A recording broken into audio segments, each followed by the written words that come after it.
Hello, my name is Jameson Woods, and I'm going to talk about IEP information for paraprofessionals because it's very important for them to know why we're doing what we do in our classroom. So I'm going to start out with what is an IEP and what purpose does it serve. So an IEP stands for an individualized education plan, which means that it's going to be different based off of every student, based off of their needs that they need met. It's created collaboratively by school personnel and the students' parents. The IEP outlines the student's current level of development, annual goals, related services, and how the progress will be monitored.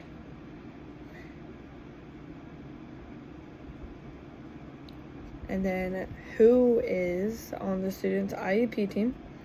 The student's IEP team is composed of regular education teachers, a school system representative, which is usually an ARC chair, parents, special education teachers, the transition services if applicable, student if that applies to them, and others who have special expertise about the student, for example, speech, occupational therapy, and physical therapy. An IEP is like a contract. It embodies a binding commitment and provides notice to both parties as to the services that will be provided to the student during the period covered by the IEP.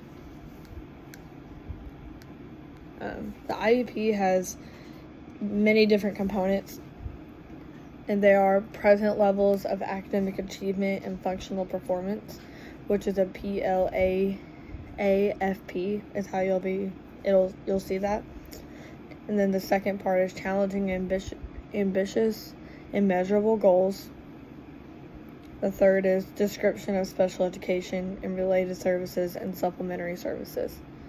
The next one is explanation of the extent the student will not be educated with non-disabled students in the general education setting. Then there's the statement of students' participation in state and district-wide assessments. And then the last one is the date of service, initiation, frequency, duration, and the location. So for the PLAAFP,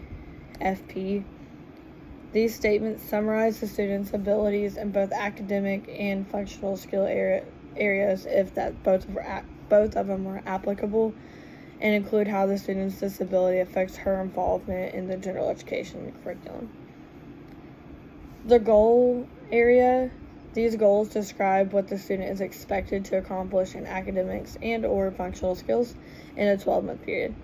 And the 12-month period is about how often you will meet for IEP goals. You'll have an annual meeting. It can be more often if you have an amendment, but at least once a year.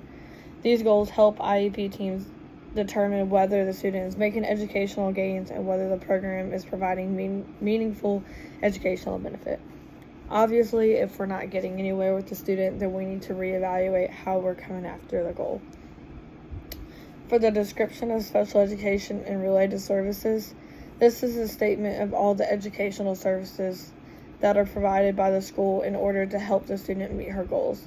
These services should be based on peer-reviewed research to the greatest extent possible and be provided in the least restrictive environment. The method for measuring and reporting progress. This is a description of how the student's progress towards the annual goals will be measured and how and when school personnel will inform parents about that progress.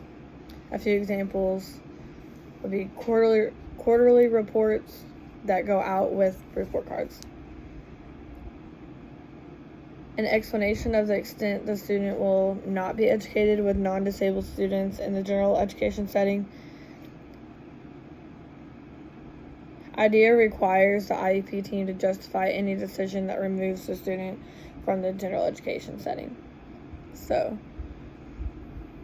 And then the statement of students' participation in state and district-wide assessments. This includes the extent to which the student will participate, but it also has any testing accommodations or modifications that the student may require. For example, extra time, needing a translator, a reader, And then the date of service, initiation, frequency, duration, and location. This is the date that the special education related services identified in the IEP begins. It should start as soon as possible. The frequency and duration is the length of time for each session, and how many times per week that we do it.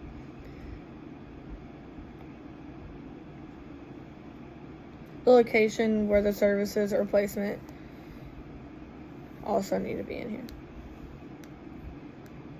Okay? And then to be eligible to receive special education services, the student must meet 2 criteria. The student must have one or more of a designated set of qualifying disabilities. And there's a list that you can look up for that. The disability or disabilities in question must affect their educational performance. So just because a student may have a disability but they can still function in a general education classroom, they would still do that. It doesn't mean that they would require extra services. And then an important part of that is related service personnel. Most students in special education have a variety of needs that will require a lot of different services. They will most likely receive services from experts in other areas such as physical therapy, occupational therapy, and speech. They're the experts in that, so they would be the ones to talk on that. Like the special education teacher is the expert on special education and that.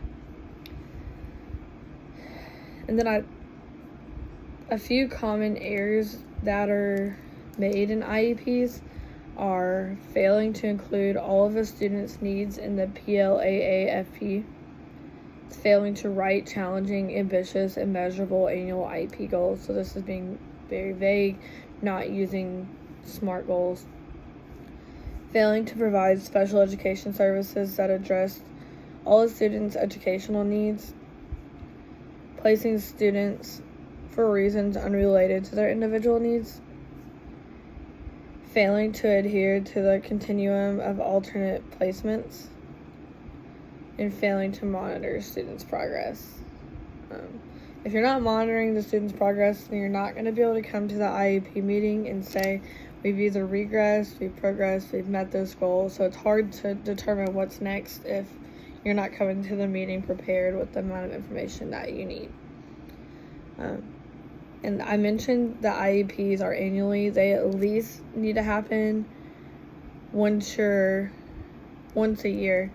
But if there's an amendment, for an example, if you have a student who comes a half day and you're wanting them to come a full day, you'll need to have an IEP amendment to change the minutes that are on there. So how often the student is in the special education resource room and how often they're in the general education classroom. You would also put on the IEP if there's any type of special transportation. For example, if they needed a bus with a ramp, if they needed a harness.